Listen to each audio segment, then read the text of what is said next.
আপনারা জানেন যে আসলে ৫ই আগস্টের আগে ছিল একরকম পরিস্থিতি, আর ৫ই আগস্টের পরে আমাদের আরেক ধরনের পরিস্থিতি কিন্তু তৈরি হয়েছে। বিশেষত আমাদের এই গাজীপুরটা বৃহৎ এরিয়া এবং এখানে শিল্পাঞ্চল হওয়ার কারণে অবশ্যই চাঁদাবাজির মাত্রাটা কিন্তু খুবই বেশি।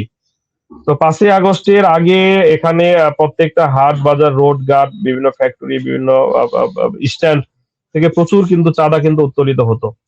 তা আমরা ৫ই আগস্টের পরপরই বিশেষ করে আমাদের গাজীপুরের চাঁদা যারা উত্তোলন করে, বিশেষ করে যদি আমি স্পেসিফিক স্থানের নাম বলি, সেটা হলো গাজীপুর চৌরাস্তা, আমাদের সবচেয়ে জনবহুল এরিয়া। তো সেই গাজীপুর চৌরাস্তাতে কিন্তু আমরা সর্বদলীয় চাঁদাবাজ প্রতিরোধ কমিটি নামে একটি সংগঠন কিন্তু গড়ে তুলেছি, যেটার কার্যক্রম এখনো চলমান, এবং সেটা কিন্তু ইসলামী আন্দোলন বাংলাদেশের নেতৃত্বেই হয়েছে, যে আমরা গাজীপুর চৌরাস্তা থেকে গিয়ে চাঁদাবাজ মুক্ত করব। তো আমরা আলহামদুলিল্লাহ এখানে বিভিন্ন সংগঠনের ব্যাপক সাড়া পেয়েছি, এবং আমাদের এই উদ্যোগের কারণেই অল্প কয়েকদিনের মধ্যেই কিন্তু আমরা গাজীপুর থেকে এই চাঁদাবাজি কিন্তু বন্ধ করতে পেরেছি, বিশেষ করে গাজীপুর চৌরাস্তাকে কেন্দ্র করে।